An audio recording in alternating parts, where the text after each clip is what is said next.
안녕하세요. 잠깐신학 평생신앙 주재훈 목사입니다. 오늘은 이스라엘 백성의 사사시대를 여러분과 함께 나눠보도록 하겠습니다.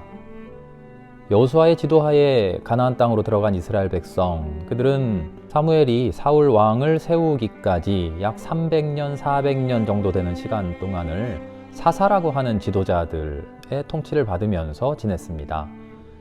사사는 사실은 통치하는 통치자는 아닙니다. 제가 통치했다고 말씀드렸는데, 이스라엘에 힘든 일이 있을 때, 어려운 일이 생겼을 때 사사가 등장을 해서 그 어려움을 구원해 주지요. 쇼페트라고 하는데요. 이 사사는 한편으로는 민족에게 닥친 당면한 어려움을 극복해 주는 그런 장군 전사의 이미지이기도 하지만, 사무엘같이 평상시에 그들을 인도하는 지도자, 큰 어른, 그런 두 가지 측면을 가지고 있습니다. 성경에 등장하는 사사들 별로 이런 측면 가진 사람, 저런 측면 가진 사람, 어떤 장군으로서의 느낌이 강한 사람이 있는가 하면 지도자로서의 느낌이 강한 사람들도 있죠. 사사들이 이스라엘을 다스리던 시대, 그 시대를 우리는 사사시대라고 그렇게 부릅니다. 사사시대 이스라엘 백성들이 살던 지역은 가나안입니다. 지금은 시리아 팔레스타인이라고 하는 지역이죠. 요단강과 지중해를 양옆으로 둔 이스라엘 근방.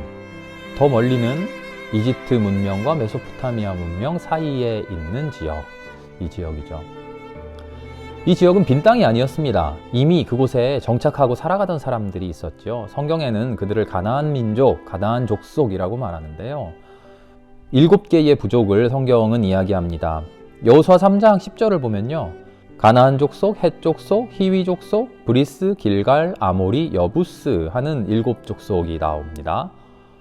가나안 땅으로 들어가서 살아갈 때에 이들의 풍습을, 이들의 종교를, 이들의 문화를 받아들이지 말아라, 물들지 말아라 하고 경고하는 말씀이 끊임없이 나오죠. 그런가 하면 사사기를 따라서 읽어가다 보면 이스라엘과 대립했던, 이스라엘을 끊임없이 괴롭혔던 가나안 족속들, 가나안 민족들이 나옵니다. 모압, 가나안, 미디안, 암몬, 블레셋 하는 족속들이죠. 우리에게 가장 익숙한 것은 아마 블레셋일 겁니다. 사사시대 말기, 그리고 사울왕 다윗왕 시절에 이스라엘과 가장 큰 결투를 벌였던 민족이 바로 블레셋 민족이죠. 이들은 민족의 이름이기도 하고요, 부족 국가, 그들이 세웠던 도시국가의 국가 이름이기도 합니다. 이들은 가나안 땅에서 국가를 건설하면서 살았습니다. 물론 오늘날 같은 그런 강력한 중앙 집권적인 그런 국가의 형태는 아니었습니다만, 비슷한 중앙 집권적인 권력을 가진, 그 중앙 집권된 권력 하에 모든 것이 통제되는 그런 모습의 국가였죠. 특별히 이스라엘하고 대조를 해보면 그 차이가 더 뚜렷한데요. 이스라엘은 중심 권력이 없는 12부족 연합체라고 할 수 있죠. 부족이, 지파가, 족속이 12지파가 각각 자기네 구역 안에서 자기네들끼리 살아가다가 민족의 어려움이 닥쳤을 때 사신을 보내고 연락을 취해서 각각 부족의 힘을 모아서 그 일을 타개해 나가는 그런 모습이었죠.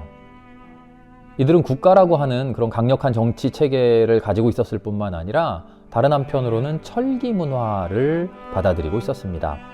그래서 이스라엘에게 매우 위협적이었죠. 여호수아 사사기를 보면 그들과 싸워야 되는데 그들은 철병거를 가지고 있다. 이 철병거가 몇 기나 된다라고 하는 그런 증언이 나옵니다. 특별히 블레셋의 철병거가 매우 위협적이었다고 합니다. 지금도 고고학적인 발굴에 따르면 블레셋의 철병거가 물론 대제국들에 필적할 만하지는 않았습니다만, 그 당시 가나안 지역에서는 최고의 최신 무기였던 것이 확실합니다. 반면에 이스라엘은 아직도 청동기 문화를 가지고 있었습니다. 철기와 청동기의 차이는 대단한 차이죠. 이후 왕정시대, 적어도 사울왕, 다윗왕 초기까지만 해도 철기 문화를 아직 받아들이지 못한 것 같습니다. 사울왕 시절에 블레셋과 전투하는 모습이요, 사무엘상 13장에 나오는데요. 이 13장을 보면 5절에 이렇게 기록합니다. 블레셋은 병거 3만, 기마 6천, 보병은 모래알같이 많았다. 반면에 이스라엘은 어떤가? 15절을 보니까요, 사울을 따르는 사람들이 600명 정도밖에 되지 않았다. 그런데 그 뒤에 19절부터 22절 사이에 매우 중요한 기록이 나옵니다. 이스라엘은 당시 대장장이가 없어서 철기를 만들 문화가 아직 없어서 블레셋 지역으로 가서 낫을 벼리고 곡괭이를 만들고 도끼를 만들고 보습을 만들고 했다는 거죠. 그것도 돈을 주고. 전쟁이 났는데 블레셋이 이스라엘 사람들 칼을 창을 만들어줬을까요? 그럴 리가 없죠. 절대 안 만들어주죠. 그래서 22절을 보니까 전쟁을 해야 되는데 제대로 된 칼과 창을 가진 사람이 사울왕과 그 아들 왕자 요나단밖에 없었다 하는 그런 기록이 나옵니다.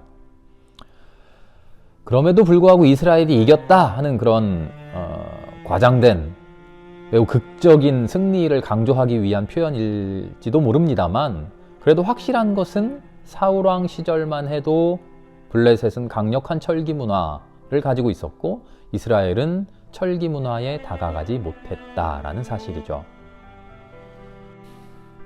국가체제를 갖추고 있고 상비군, 군인이 있고 그 군인이 철기로 된 무기, 철병거라고 하는 최첨단 무기를 갖추고 있었다. 그런 블레셋과 그런 가나안 민족들과 대결해야 됐던 이스라엘의 고민은 무엇이었을까요?